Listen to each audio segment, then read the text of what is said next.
Amber Valley isn't used to change. This small town, tucked away among the hills of Northern California, with a population of just over 8,000, has lived at its own steady pace for years. The main street with its faded shop signs, the only decent restaurant, Cheryl's, Tom Garcia's auto repair shop, which always smelled of motor oil and played country music from an old radio.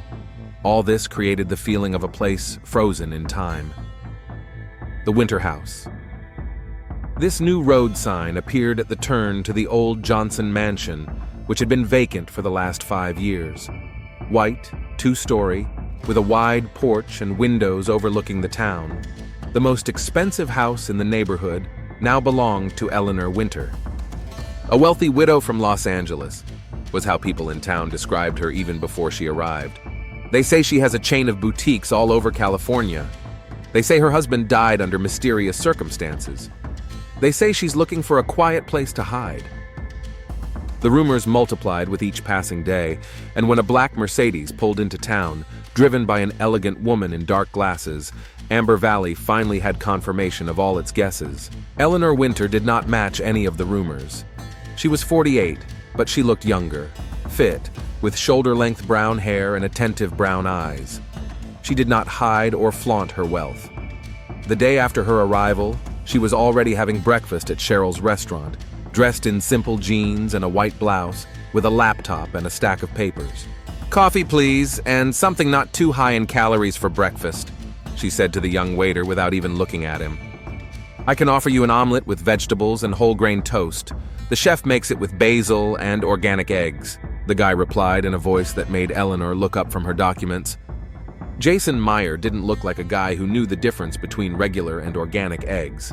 His tousled dark hair, worn t-shirt under his apron, and old watch on his wrist all suggested that he had to count every penny. But his clear blue eyes, with a determination that seemed out of place here, revealed a man who had no intention of staying a waiter in a small town for the rest of his life. "Sounds good," Eleanor nodded. "First day in town?" he asked, writing down the order. "Is it that obvious?" "In a place like this, everything is new," he smiled. "Welcome to Amber Valley, Miss Winter, Eleanor Winter." "Jason Meyer, and if you need a tour of our huge metropolis," he said ironically, gesturing around the empty restaurant, "I finish at 3. The offer was bold, almost inappropriate, but the sincerity in his voice made Eleanor smile. "Thank you, Jason, but I think I'll be fine on my own." Cheryl Davis watched the conversation from across the room. The restaurant owner, a woman about the same age as Eleanor but with more noticeable wrinkles around her eyes and a stiff line around her lips, didn't miss a thing. Half an hour later, she was sitting at Eleanor's table with a cup of coffee and a smile that was almost genuine. "We don't often see new faces in our town," she said, extending her hand. "Cheryl Davis. This is my restaurant. Eleanor Winter. Nice to meet you." "So you bought the Johnson house? Good choice, although it will need some work.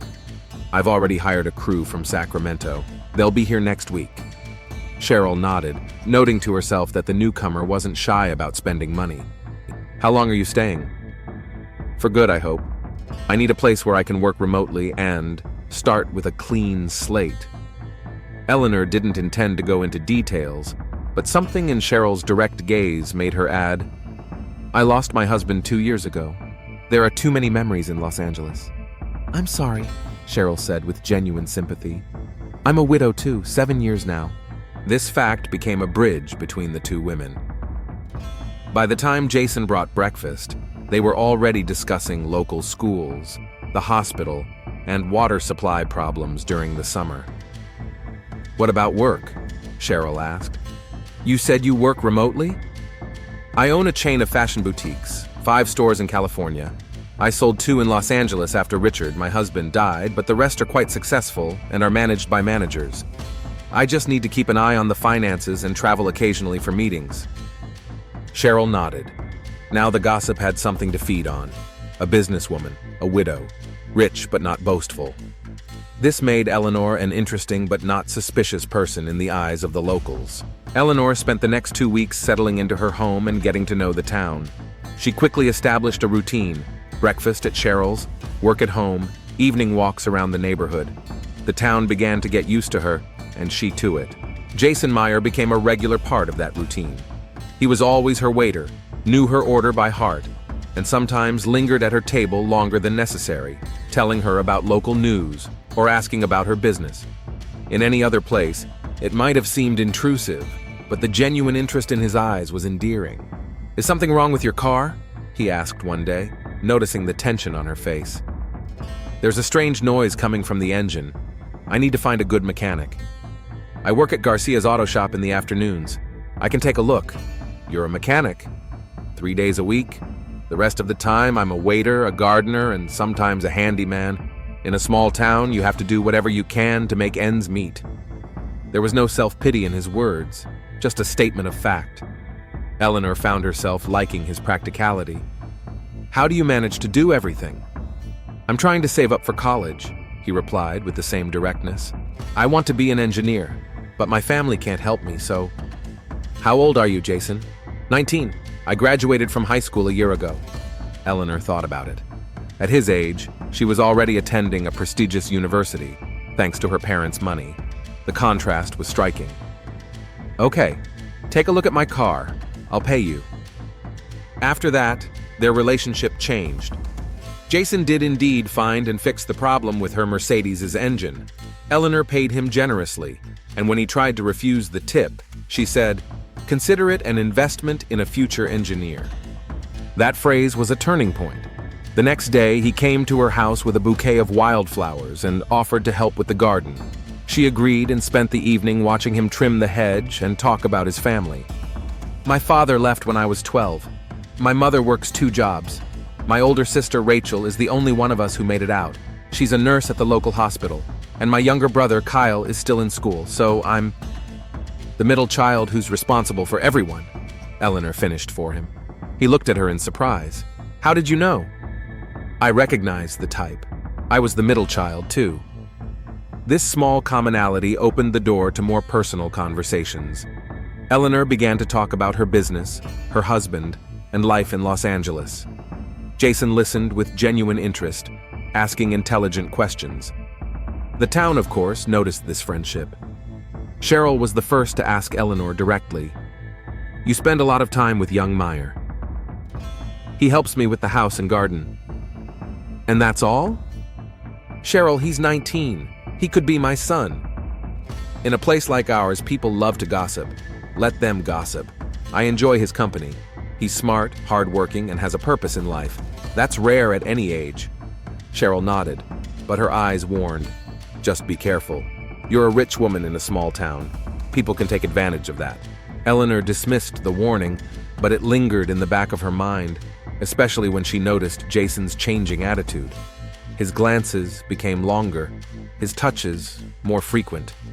And when he showed up at her door one evening with a bottle of wine he clearly couldn't afford, she knew their relationship had crossed some invisible line. "I wanted to celebrate," he said, handing her the bottle. "I got accepted into a correspondence course at college. Thanks to you." "I didn't do anything. You made me believe it was possible." They sat on the porch with glasses of wine, looking at the city lights below. The distance between them gradually closed, and when he finally touched her hand, Eleanor didn't pull away. "You do realize there's almost 30 years between us, don't you?" she asked quietly. "You do realize that doesn't matter to me?" His eyes looked almost silver in the moonlight. The sincerity in them was captivating. Or was it something else? Eleanor couldn't tell for sure. Somewhere in the city, Rachel Meyer was finishing her shift at the hospital when she received a message from her brother. "Don't wait up for me tonight."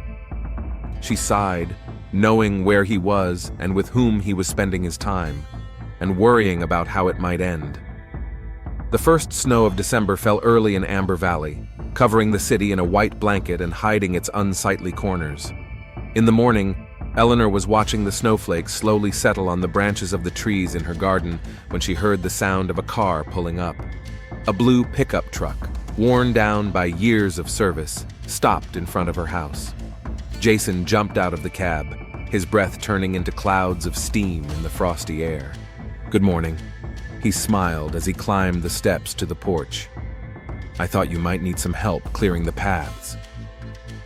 Over the past 2 months, their relationship had changed. Formalities had disappeared, giving way to a warmth and closeness that neither of them had planned, but which seemed so natural. "It's selfish of me, but I'm glad it's snowing," Eleanor said, letting him into the house. "It gives you a reason to come over more often." Jason took off his jacket and hung it on a hook in the hallway, a gesture that had become familiar, almost domestic. Eleanor noticed that the jacket was new, as were his shoes, jeans, and the watch on his wrist. Her money had brought a certain comfort to his life, which she didn't regret, but which sometimes made her wonder. "I'd come even if it wasn't snowing," he replied, hugging her. His hands were cold, but his embrace was warm and confident. They had breakfast in the kitchen, discussing his exams and plans for the Christmas holidays.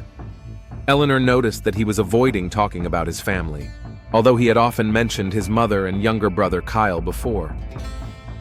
"Is something wrong at home?" she finally asked. Jason looked away, playing with his spoon in his coffee. "Rachel found out about us. How did she react?" "What do you think? She's using you. You're using her. It's not going anywhere. Maybe she's just worried about you. She thinks I'm with you for the money."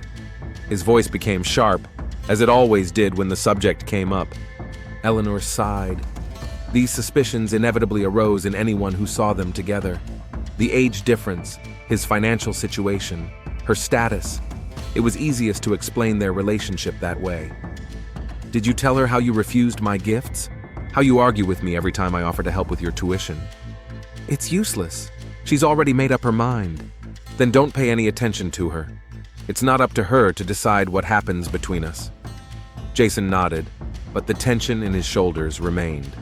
Eleanor knew that family meant more to him than he was willing to admit, especially Rachel, who had effectively replaced his parents in many ways.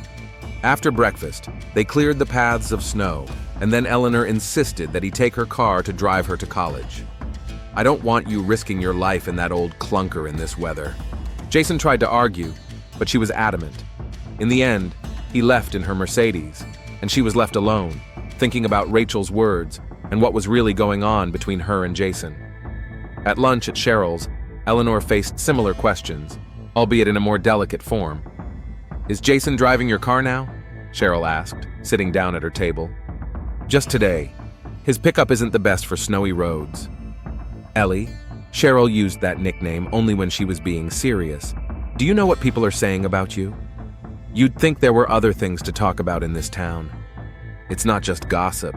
The Myers, they have a complicated history, especially Jason's father. He left the family 7 years ago. Jason told me. He didn't leave. He was sent to prison for fraud. He cheated half the town out of money, saying it was for business development. Many people suffered, including my late husband." This information was new to Eleanor. Jason had never gone into detail about his father's departure, and she hadn't pressed him, seeing how uncomfortable he was with the subject. "Do you think Jason is the same?" "I don't know." Cheryl shook her head. "He always seemed like a good guy, but the apple doesn't fall far from the tree. He works hard, he studies, and he's dating a woman who's twice his age and 10 times richer. Ellie, you're a smart woman. Doesn't it bother you what he's doing and why?" This question bothered Eleanor more than she was willing to admit. There was chemistry between them, no doubt, and an intellectual connection she hadn't felt in a long time.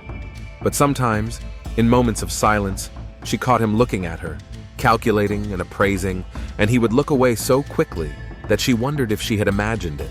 "I'm not naive, Cheryl. I know what our relationship looks like from the outside, but there's something real between us, at least for me." "And you're sure that's true for him too?" Eleanor didn't answer. Confidence was a luxury she couldn't afford, especially after her marriage to Richard had ended in such disappointment. As she left Cheryl, Eleanor almost bumped into Rachel Meyer. The young woman in a medical uniform, her hair pulled back in a tight bun, looked tired after a night shift, but her gaze sharpened instantly when she recognized Eleanor. "Miss Winter?" Rachel nodded, her voice polite but cold. "Rachel, right? Jason told me a lot about you. I doubt he told you everything you need to know." Eleanor decided not to shy away from the conversation that was clearly brewing. "If there's something I should know, I'd rather hear it directly." Rachel looked around, then nodded toward an empty table in the corner. When they sat down, she said without preamble, "Our family is in debt. Medical debt. My mother had heart surgery last year, and insurance only covered part of it. We're paying off the rest, but it's a significant amount. Jason never mentioned that. Of course he didn't. He's proud, but I've seen how he's changed since he met you. New clothes, new watch. He even offered to take on some of Mom's debt this month. You think he's taking money from me? No, I know he's not, for now. Jason is really proud, but he also desperately wants to get out of the hole our father got us into. Eleanor didn't know what to say. The warning was clear. If not now, then soon Jason might ask for financial help. Perhaps not for himself, but for his family, which would make refusal almost impossible. I'm not trying to ruin your relationship, Rachel continued, seeing her confusion. But I have to protect my family, and I'm worried about you too. Jason, he's capable of deep feelings, but he also knows how to get what he wants. He always has. With that, she stood up and left, leaving Eleanor with new questions and growing concern. That evening, when Jason returned her car, she looked pensive. He immediately noticed the change in her mood. Something happened? I ran into your sister today. His face tensed. And what did she say? That your family has medical bills. You never mentioned that. Because it's not your problem. But it is your problem, and I care about you. Jason ran his hand through his hair, a gesture she had learned to recognize as a sign of inner struggle. I'm not with you for that. I know, she said, moving closer and placing her hands on his shoulders. But would you let me help if I offered? He didn't answer, which was answer enough. Eleanor sighed. How much? $42,000. The amount was significant, but not impossible for her. However, it wasn't about the money. It was about the fact that he had hidden it from her, and how quickly he had given her the exact figure, as if he had calculated it long ago. I can help, she said finally. Eleanor, no, I can't accept that. Consider it a loan if that makes it easier. You can pay me back when you can. We both know I won't be able to pay back that kind of money in the next few years. Then consider it an investment. In you. In your future. Jason looked at her with an expression she couldn't decipher. A mixture of gratitude, embarrassment, and something else that could have been either love or calculation. I don't deserve you, he said quietly. Let me decide what you deserve. That night, their intimacy had a hint of desperation. Eleanor knew she had crossed some line by making this financial gesture. Now there was not only feelings between them, but also money that could either strengthen their bond or destroy it. The next day, she transferred the money to Jason's mother's account. It was done quietly, without any publicity that might embarrass the family. But news traveled fast in a small town, especially when it involved such large sums of money. Cheryl found out from her cashier, whose husband worked at the local bank. She called Eleanor immediately. You paid the Myers' debts. Is that a problem? Ellie, do you even realize how this looks? You practically bought Jason's favor. I helped his family in a difficult situation. You got his mother's approval. That's what you did. Now she won't object to her son sleeping with a woman who is old enough to be his mother. The words were harsh, but Eleanor couldn't completely deny their truth. She wasn't selfless. Her generosity was also a way to secure a place in Jason's life that might otherwise have been contested by his family. I'm worried about you, Cheryl continued, softening. After what you went through with Richard, I hoped you'd be more careful. The mention of Richard made Eleanor tense. Cheryl was the only person in Amber Valley who knew the truth about her marriage, about the manipulation, the emotional abuse, how Richard had systematically undermined her self-confidence, isolated her from her friends, and controlled every aspect of her life, including the business she had built from the ground up. Jason isn't Richard, she replied quietly. Of course not. He's younger, more handsome, and much more skilled. You're being unfair to him. Maybe, but I'd rather be unfair than see you suffer again. After the conversation, Eleanor sat on the porch for a long time, looking at the snow-covered city. She tried to imagine what her relationship with Jason looked like from the outside. A rich, lonely woman, still attractive but insecure after a devastating marriage. A young, ambitious guy from a poor family, burdened by a con artist father and debts. What could they possibly have in common, other than a mutually beneficial exchange? her money for his youth and attention. But there was something else. The way he listened to her, really listened. The way he made her laugh. The way he looked at her when he thought she wasn't looking, with the same mixture of admiration and fear that she felt when she looked at him. The city judged them, of course. But the city didn't see them in those quiet moments between passion and sleep, when they talked about their fears, their dreams, and how loneliness could feel different, but be equally destructive at any age. The snow continued to fall, covering the city with a fresh layer of purity, beneath which the old cracks and secrets remained. Eleanor thought that her relationship with Jason was like the snow, a beautiful surface hiding a complex and perhaps unattractive reality. The phone in her hand vibrated. A message from Jason. "I'm meeting my mother today. She wants to thank you in person." Eleanor looked at the message and thought that Cheryl didn't really understand the nature of their relationship. It wasn't that Eleanor had bought Jason's family's favor. Rather, she had bought herself a role in their lives, a role that had not existed before, benefactor, mentor, lover, a role that gave her power but also made her vulnerable. She replied, "I'll be waiting. Come over for dinner. I'll cook." The February winds brought not only cold weather to the Amber Valley, but also changes that were noticeable even to the most inattentive observer. Jason Meyer no longer worked at Cheryl's restaurant. He was now focused on his studies and his main job at Garcia's auto repair shop. His old blue pickup truck had been replaced by a used but respectable Ford. And Eleanor Winter's house on the hill was now regularly visited not only by a team of gardeners and food delivery people, but also by Jason's mother, Mrs. Lorna Meyer, a thin woman with tired eyes and a tense smile. The town watched, talked, and waited. The romance, which was no longer a secret, became the main topic of conversation in grocery stores, hair salons, and, of course, at Cheryl's restaurant, where opinions were divided into two camps. Some admired Eleanor for snagging the young hunk, while others condemned her for ruining a good boy. "They say she bought him a car," whispered Patty Howard, a regular at Cheryl's morning coffee gatherings. "And paid for his college," added her friend Martha. "All of it. And did you know that she paid off all the Myers medical bills? My nephew works at the bank and he says it was a huge amount. No wonder Lorna's been visiting her regularly. Who would turn down a daughter-in-law like that?" Cheryl listened to the conversation with growing unease as she wiped down the bar. She knew more than she could say, and saw the story unfolding in a familiar and disturbing pattern. That same morning, Eleanor and Jason were having breakfast in her kitchen, enjoying a rare moment of calm before a busy day. "Mom asked if you were coming over for Sunday lunch," Jason said, spreading butter on his toast. "Kyle wants to show you his science project." Eleanor smiled. Over the past 2 months, she had become almost a member of the Meyer family.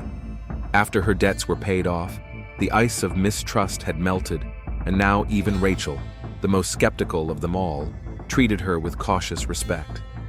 Jason's younger brother, 15-year-old Kyle, thought of her as something of a fairy godmother, especially after she gave him a new laptop for school. "Of course I'll come. What's your mom making?" "Traditional Sunday roast beef. Nothing special." "It's special to me," Eleanor replied. Her own family had never had such traditions. Her parents, absorbed in their careers, rarely gathered everyone around the table, and family dinners with Richard turned into a battlefield where her every word could lead to days of cold silence. Jason watched her with the attentive gaze that always made her feel both exposed and protected. "What are you thinking about?" he asked. "How strange life is. Who would have thought 6 months ago that I would be spending Sunday dinners with the family of a young man from a small town?" "A young man who is madly in love with you," Jason added, taking her hand. Eleanor responded to his touch, but somewhere deep inside, doubt stirred. Was this really love? Or was it gratitude mixed with financial dependence? The line had become so blurred that sometimes she couldn't tell where real feelings ended and mutual benefit began. After Jason left for school, Eleanor decided to take a walk around town. She rarely went downtown on weekdays, preferring to work at home, but today she wanted to stretch her legs and clear her head. The main street of Amber Valley, with its small shops and cafes, resembled an illustration from a book about provincial America. Eleanor was about to go into a bookstore when she noticed Tom Garcia, the owner of the auto repair shop and Jason's boss, coming out of a hardware store. "Miss Winter," he tipped his cap in greeting. "Jason's not working today. It's a training day." "I know. Just decided to take a walk. How are things, Mr. Garcia?" "Can't complain. Especially since you ordered a complete restoration of your old Corvette. That job will keep us busy for months." Eleanor frowned. She hadn't ordered any restoration work. She didn't even own a Corvette. Just a Mercedes and a small BMW for driving around town.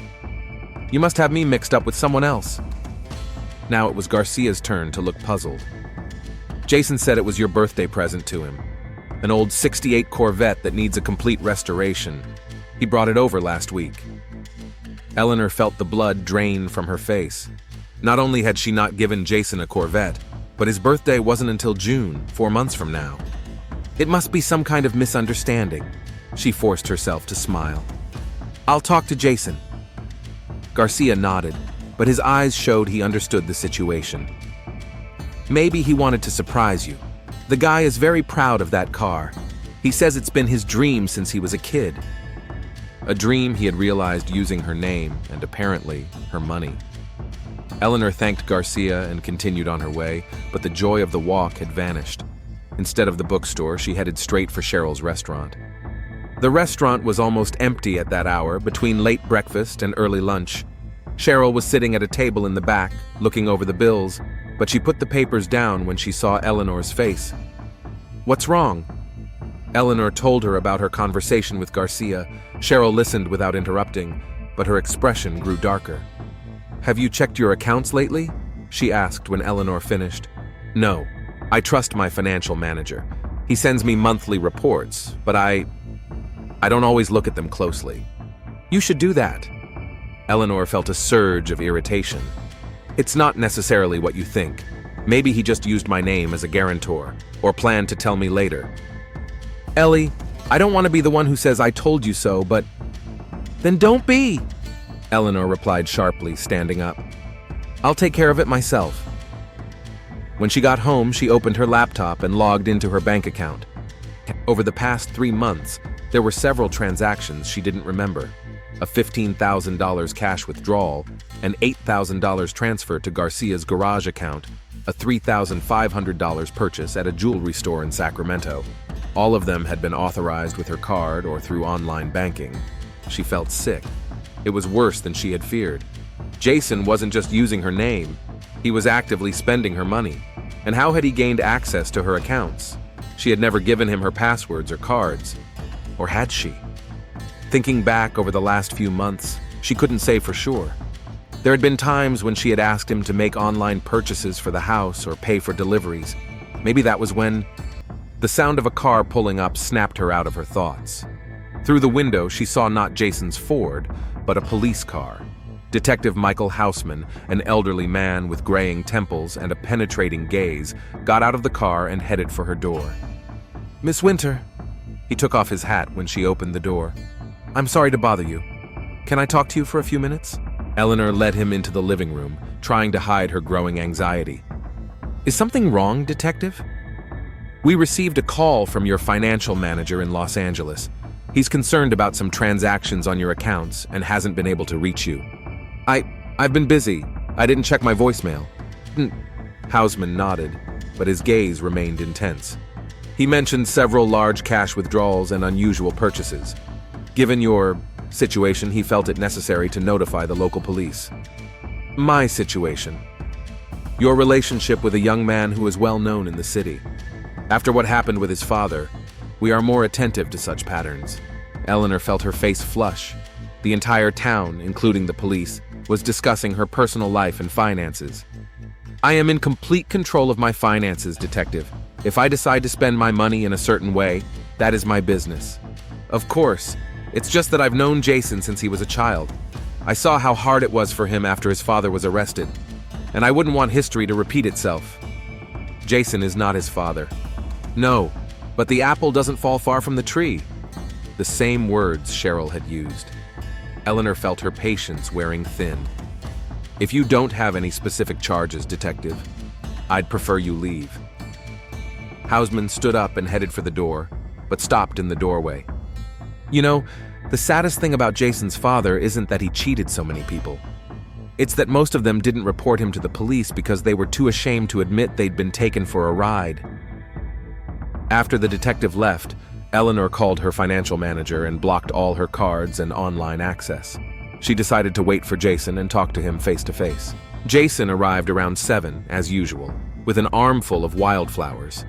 He looked happy and carefree, not at all like someone who had secretly spent tens of thousands of dollars. "How was your day?" he asked, kissing her on the cheek. "Interesting. I spoke to Tom Garcia." Jason froze for a moment, then continued arranging the flowers in a vase. "Really, what about it?" "About the 1968 Corvette you supposedly got from me as a gift." Now he turned to her, and his face was written with guilt, but not shame or remorse, more like annoyance at being caught.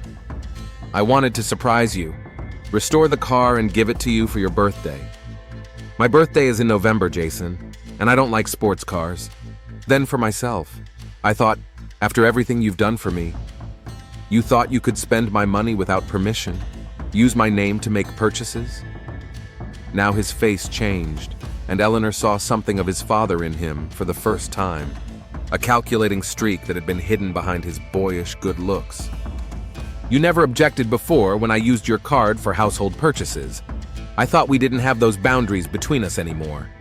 There's a difference between paying for groceries and spending $20,000 on an old car. It's pocket change to you. You wouldn't even have noticed if your financial advisor hadn't intervened." There was a cruel truth in those words. She really might not have noticed. She trusted him so much and had paid so little attention to her finances in recent months. "It's not about the money, Jason. It's about trust. You betrayed me." "I didn't betray you. I just wanted something for myself." "You never loved me, did you?" she asked quietly. "It was always about the money." "How can you say that, after everything we've been through?" "What have we been through, Jason? Can you define that without mentioning financial help, gifts, paid debts?" He opened his mouth, then closed it, unable to find the words. And that silence spoke louder than any answer. "I think you'd better leave," Eleanor said. "I'll talk to Garcia about the Corvette. If you return the rest of the money, I won't go to the police." "Eleanor, you can't just throw me out of your life. We're family. My mother, Kyle, even Rachel. They were never my family. They were people I tried to buy for you." "You'll regret this," he said, heading for the door, "when you cool down and realize you threw away the best thing that ever happened to you." "The best thing?" Eleanor laughed bitterly. "You're not even the most inventive con man I've ever met, Jason." The next few days passed in a fog of grief and anger. Eleanor refused to leave the house, ignored Cheryl's calls, and worked to keep her mind off what had happened.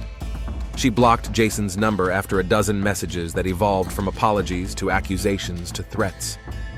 Cheryl finally broke through to her, bringing lunch and a firm shoulder to cry on. "He's not worth your tears, Ellie," she said, hugging her friend. "It's not about him, it's about me. How could I have been so blind, so desperate? You weren't desperate. You were lonely, and he took advantage of that." That evening, after Cheryl left, Eleanor received another message from an unknown number. "Talk to me, otherwise I'll come over. And you know I won't stop at a closed door." The threat was barely veiled. Eleanor, her hands shaking, called Detective Hausman. He advised her not to respond and promised to send a patrol car to watch the house. "But without a direct threat, we can't arrest him," he explained. "The best thing you can do is not let him in and call 911 if necessary." The night passed quietly, but in the morning, Eleanor found a bouquet of wilted flowers on the porch, the same ones he had brought to their last meeting. It wasn't just a gesture, it was a message. He was here, despite the police surveillance.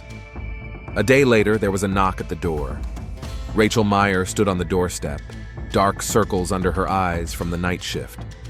"Can I come in?" she asked without preamble. Eleanor stepped back silently.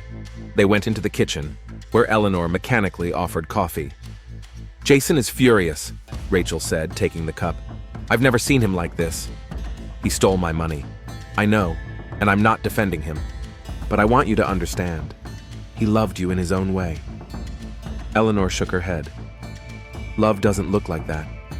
Not to you, but to a guy who saw his father manipulate and deceive people for money, to whom wealth has always been a measure of success and security. Maybe it's the only way he knows how to love. They sat in silence until Rachel spoke again. He's coming to see you. Tonight.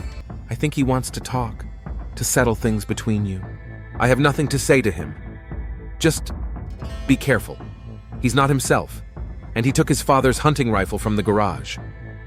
Eleanor felt a chill run down her spine. You think he might... I don't know. I'm just worried about both of you. A police car patrolled Eleanor Winter's house every 30 minutes. Detective Houseman had personally called her to inform her of the increased surveillance, but they both knew that if Jason decided to act, these measures might not be enough. Eleanor sat in her living room with her phone in one hand and a glass of wine in the other. On the coffee table lay a small Smith & Wesson pistol that she had brought from Los Angeles after Richard's death. She never thought she would actually have to use it. Cheryl called every hour, offering to come over and stay the night, but Eleanor refused. I'm not going to hide in my own house, she said during their last conversation. If he comes, I'll be ready. The gathering twilight and gusty wind created an ominous atmosphere. Every creak of the old house, every rustle of the branches outside the window made Eleanor shudder. She remembered Rachel's words. He's not himself. How not himself did a man have to be to pick up a gun and go to his ex-lover? Around 9 o'clock in the evening, her phone vibrated. A message from an unknown number. Come out, we need to talk. Last chance. Eleanor went to the window and carefully pulled back the curtain. Jason's Ford was parked at the foot of the stairs leading to her house. There were no police cars in sight. They were probably patrolling another part of the neighborhood. Instead of answering, Eleanor dialed 911. He's here, in front of the house, she told the dispatcher. Please hurry. Stay inside. Officers are on their way, came the calm voice on the other end of the line. The sound of breaking glass below made her flinch. Jason wasn't going to wait. She grabbed her gun and backed into the bedroom, locking the door behind her. A moment later, she heard his footsteps on the stairs. Eleanor! His voice sounded strange, with a break she hadn't heard before. I know you're home. Open this damn door. There was a bang on the bedroom door. Another. The wood splintered. Jason, the police are on their way, she shouted, trying to sound more confident than she felt. Leave before it gets worse. Worse? He laughed, and that laugh frightened her more than anything else. How could it get worse? You ruined my life, everything I had. I gave you more than you deserved, she replied, gripping the gun tighter. And you know it. Another blow, and the door gave way. Through the crack, she saw Jason's face, distorted with rage, his pupils dilated and beads of sweat on his forehead. You think I'm with you for the money? He hissed. You really think that's all I wanted from you? Isn't it? Eleanor tried to speak calmly, buying time. Where was the police? Then why did you steal thousands of dollars from me? I didn't steal! He slammed his fist against the door. You gave it to me. You always did. Every time I asked for something, you just gave it to me, as if it meant nothing to you, as if I were some kind of charity project. Eleanor realized that there was something else behind the rage. Wounded pride, humiliation from the financial dependence she had created, thinking she was doing good. Jason, I never considered you a charity project. No? What about my family? What about my mother's debts, which you so generously paid off? What about college? Do you think I could look them in the eye knowing that it was all because I was sleeping with a woman twice my age? Eleanor froze. She had never looked at the situation from that angle. In her mind, she was a benefactor helping a worthy young man. But for him, every gift she gave him, every bill she paid, was a reminder of the inequality between them. The car was mine, Jason continued, his voice quieter, but no less dangerous. The only thing I ever wanted for myself, not for my family, not for college, not for the fucking future everyone keeps talking about. For me. And even that you want to take away from me. You used my money without asking, Eleanor reminded him, but her voice faltered. And you used me without asking, he shouted. You showed the whole town what a generous rich lady was doing, saving a local trailer park boy. Do you know what they said behind my back? Kept man, gigolo, just like his daddy. Even Rachel, even she looked at me like... The door flew open with a powerful blow from his shoulder, and Jason burst into the room. He wasn't holding the gun. It must have been in the car or downstairs. But that didn't make him any less dangerous. His eyes were wild, and there were bloodstains on his shirt. He must have cut himself breaking the window. "Stay where you are!" Eleanor pointed the gun at him. "Don't come any closer." Jason froze, staring at the weapon. "You'd shoot me? After everything we've been through?" "I'm protecting myself." "From whom? From the man who loved you?" He took a step forward. "Yes, I loved you, Eleanor. You may not believe it, but it's true." "If that's true, why are you here? Why are you breaking into my house and threatening me?" "Because you threw me out like a used tissue, at the first sign of trouble. Just like I thought. It was always a game to you, an experiment to see if you could make the local boy dance to your tune." He took another step, and Eleanor backed away, her back against the window. "I'm warning you, Jason, don't come any closer." In the distance, sirens could finally be heard. Jason heard them too, and his face contorted in a grimace of despair. "You called the police, of course you did, because people like you always do that. You use the system, you use money, you use power." "Jason, please leave now and we can work this out peacefully. I won't press charges." "Work it out peacefully?" He laughed bitterly. "What exactly do you want to work out, Eleanor? How to humiliate me again? How to make sure no one in this town takes me seriously anymore?" "I never wanted to humiliate you." "No?" He moved even closer, the gun now almost pressing against his chest. "What about the night you introduced me to your business partners as the young man who's learning so much from me? What about the looks they exchanged? Or when you asked me if I wanted to go to college full-time, you'd be happy to pay? As if I couldn't earn my own damn education." Eleanor felt the color drain from her face.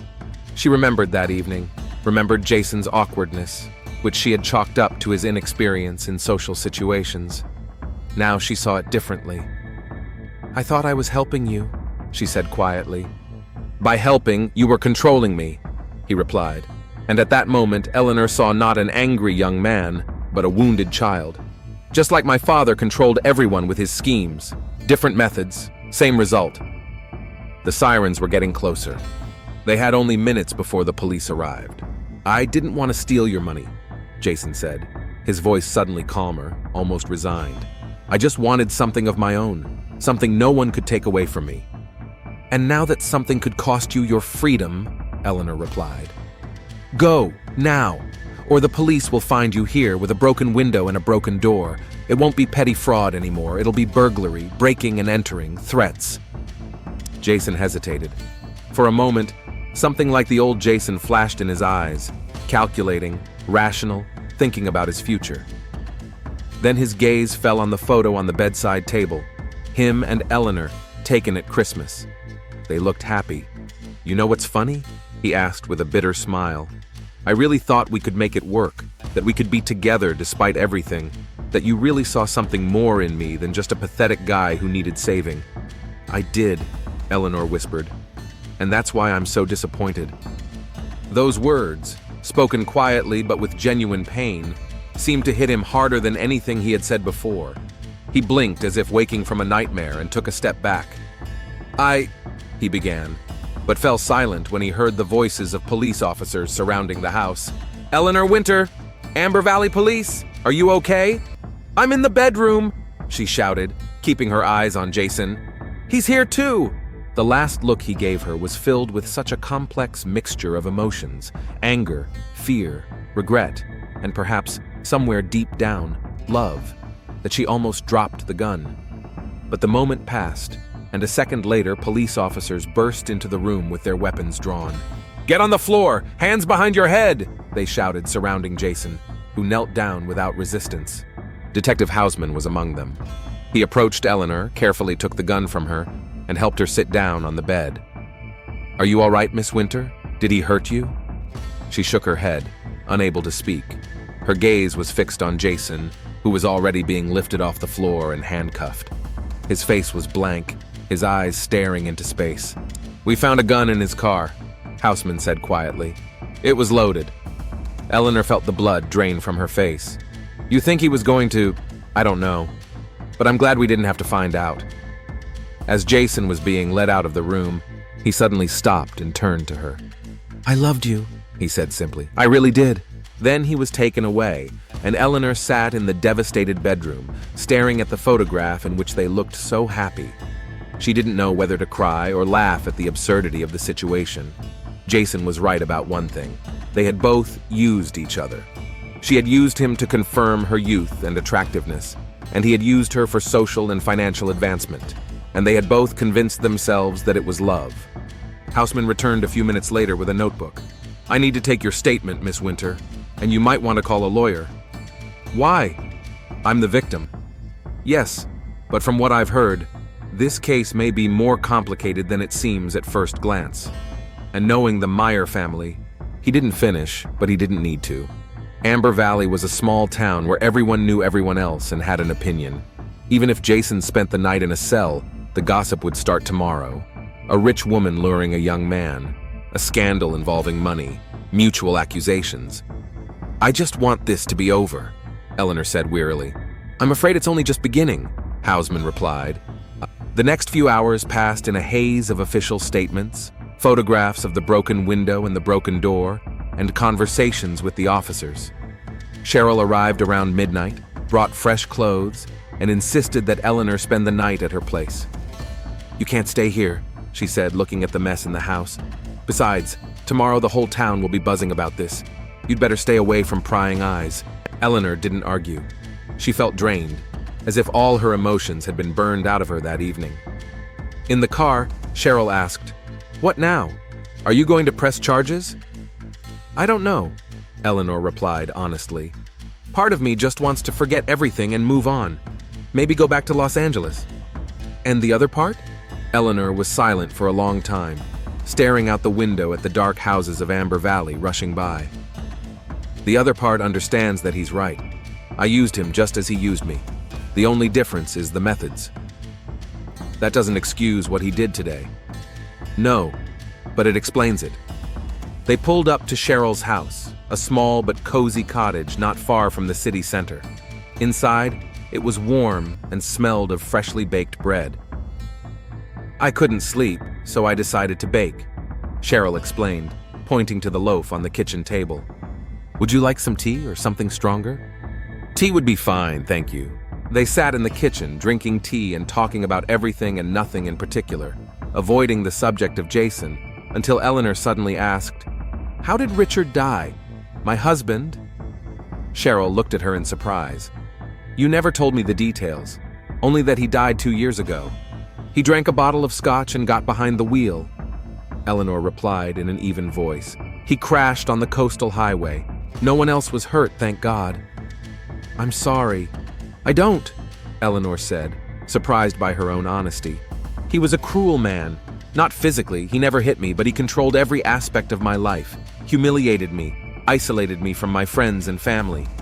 By the end of our marriage, I was a shadow of my former self. Cheryl listened silently, without interrupting. When he died, I felt relief, and then guilt for feeling that way. And when I met Jason, so young with such big dreams, I think I wanted to create something completely opposite to my marriage, a relationship where I was in control. And how did that work out? Eleanor smiled bitterly. Not very well, as you can see. They were silent for a moment. Then Cheryl asked cautiously, Do you think Jason could have hurt you? Really hurt you? Eleanor remembered the look on his face when he burst into the bedroom. Anger, pain. But was their intent to kill? I don't know, but I've never seen him like that before. That wasn't the Jason I knew. Or maybe that was him, Cheryl said quietly. You just never saw that side of him. They went to bed late, but Eleanor couldn't sleep. She lay on the couch in Cheryl's living room, staring at the ceiling and thinking about the twists and turns of her life. From a controlling husband to a relationship where she became the controlling one. From victim to manipulator. The circle was complete, and she was right back where she started. Somewhere in the city, Jason Meyer sat in a holding cell, probably thinking about the same things, about his con artist father, about the patterns he swore he would never repeat, but ended up repeating in a different way. And in 2 days, one of them would be dead. Amber Valley had never seen so many police cars as it did that morning. Their flashing lights reflected in the windows of houses along Maple Street, where Eleanor Winter was found in her Mercedes with a gunshot wound to the head. Cheryl Davis rushed between the police tape, trying to get to her friend's body. "Let me through! I have to see her!" Detective Hausman personally dragged her away from the crime scene, his face gray with fatigue and shock. "She was at my house," Cheryl sobbed. "Why did she leave? Why didn't she tell anyone?" According to the preliminary report, Eleanor left Cheryl's house around 4 in the morning. A camera at a gas station recorded her car driving toward the county jail. At 6 in the morning, a school bus found the Mercedes on the side of Maple Street with the owner's body in the driver's seat. "Where's Jason?" was the question on everyone's lips. Isn't he in jail? Jason was indeed in a holding cell. But his lawyer showed up at 5 in the morning with bail, and 20 minutes later, the younger Meyer was free. Just in time to meet her on her way from Cheryl's house, the townspeople whispered. Cheryl's restaurant was unusually crowded for early morning. People gathered in groups, exchanging news and speculation. "It's him! Who else could it be?" some said. "But how? He was under arrest," others objected. "Maybe it was suicide? After such a scandal," suggested a third group. Meanwhile, a drama was unfolding at the Meyer home. Rachel opened the door to Detective Hausman, her eyes red from crying. "Jason's not home," she said before he could ask. "Where is he?" "I don't know. He came back after bail, changed his clothes, and left. He didn't say where." "You do realize that makes him the prime suspect?" Rachel smiled bitterly. "You've already decided it was him, haven't you? You're not even considering other possibilities. He had a motive, an opportunity. And no one else did?" She suddenly looked at Hausman with such a piercing gaze that he fell silent. "Did you check Cheryl Davis? Our father cheated on her husband and she never forgot it. And she was very close to Eleanor." "Cheryl?" Hausman frowned. "She was the victim's best friend, who nevertheless couldn't stop her from leaving the house at 4 in the morning. Strange, don't you think?" At noon, Amber Valley was shaken by new news. Jason Meyer's body had been found in an old hunting lodge by the river, with a gunshot wound to the chest. Next to him lay the very same gun that the police had confiscated from his car the day before, and then returned along with his personal belongings after bail was posted. Double murder? Murder and suicide? The town was rife with theories. Detective Hausman personally led the investigation. He methodically gathered evidence, interviewed witnesses, and analyzed surveillance cameras. And gradually, the truth began to emerge, terrible, unexpected, but explaining everything. "It wasn't Jason who killed Eleanor," he announced at a press briefing 3 days later, "and she didn't kill him." The city froze in anticipation. According to ballistics, Miss Winter was killed with a .38 caliber handgun, not a shotgun. The gun belonged to her and was found in her home, where we found evidence of a recent discharge. "Then who?" someone in the crowd shouted. "Rachel Meyer," Hausman replied. "Jason's sister." A murmur of disbelief ran through the crowd. Rachel was working at the hospital the night after Jason was arrested. She had access to psychotropic drugs, traces of which we found in the blood of both victims. We believe she administered a sedative to her brother when he returned home, then drove him to the hunting lodge and shot him with the gun that had been returned to him after his release. "What about Eleanor?" someone asked. Miss Winter received a message from Rachel, supposedly from Jason, asking her to meet him. When she arrived, Rachel shot her with her own gun, which she had probably taken during her warning visit. But why? What was the motive? Hausman paused. Money. It's always money. After Jason and Eleanor died, the life insurance Miss Winter had taken out on Jason would have gone to his next of kin, Rachel, the crowd murmured. No one could believe that a quiet, hard-working nurse was capable of double murder. We also discovered that it was Rachel who originally introduced Jason to Eleanor, convincing him to get a job at Cheryl's restaurant, where Miss Winter was a regular.